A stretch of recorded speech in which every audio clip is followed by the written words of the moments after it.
বন্ধুগণ নমস্কার। পৃথিবীর কেউই এখন আর ডোনাল্ড ট্রাম্পকে বিশ্বাস করছে না।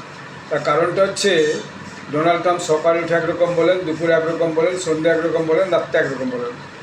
সকালে উঠে বললেন নরেন্দ্র মোদী আমার খুব ভালো বন্ধু, দুপুরে বললেন ইউরোপিয়ান ইউনিয়নের লিডারদের যে আপনারা ভারত এবং চীনের উপর 100% ট্যারিফ জারি করুন। একদিন চীনকে ছাড় রেখেছেন, এখন আবার চীনকেও জুড়ে দিয়েছেন। কারণটা কি?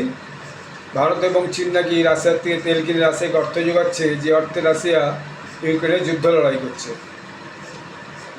আবার বিকেলে বললেন নরেন্দ্র মোদী আমার বেস্ট ফ্রেন্ড, কিন্তু ভারতের সঙ্গে আমার সম্পর্ক ভালো না।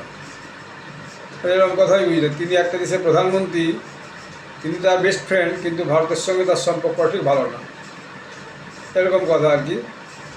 তা রাত্রে আবার G7 মিটিং দিয়ে সন্ধ্যার সময় বললেন যে G7 যে দেশগুলো আছে আমরা জানি, ওদের একটা গ্রুপ আছে, তাতে যে Canada, France, Germany, Italy, Japan, United kingdom এবং ইউনাইটেড স্টেটস, যে আপনারা সবাই চীন এবং ভারতের উপর 100% ট্যারিফ চাপান।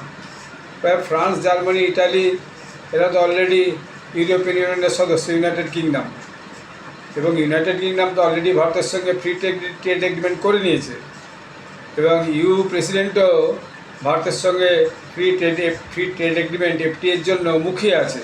সে অলরেডি কথাবার্তা বলেছে এবং সে শীঘ্রই ভারত আসতে চাই ব্যাপার নেই। কানাডা উদ্গ্রীব আছে ফ্রি ট্রেড এগ্রিমেন্টের জন্য। এটা কি তার একটা নতুন চাল, যাতে এই সমস্ত দেশগুলো ভারতের সঙ্গে ফ্রি ট্রেড এগ্রিমেন্ট করে নিতে না পারে? আগের থেকে একটা প্রেসার পলিটিক্সকে কাজে লাগানোর চেষ্টা। এখন ইউরোপিয়ান ইউনিয়নের দেশগুলো এবং G7 দেশগুলো, এই আমেরিকা বিশেষ করে ডোনাল্ড ট্রাম্পকে আর কোনোভাবেই সহ্য করতে পারছে না বা ভালোভাবে নিতে পারছে না। যে নিজে তো ডুবেইছে এবং বাকি দেশগুলোকেও ডুবাবে। নিজের দেশে এখন একটা সিভিল ওয়ারের মতো উপক্রম।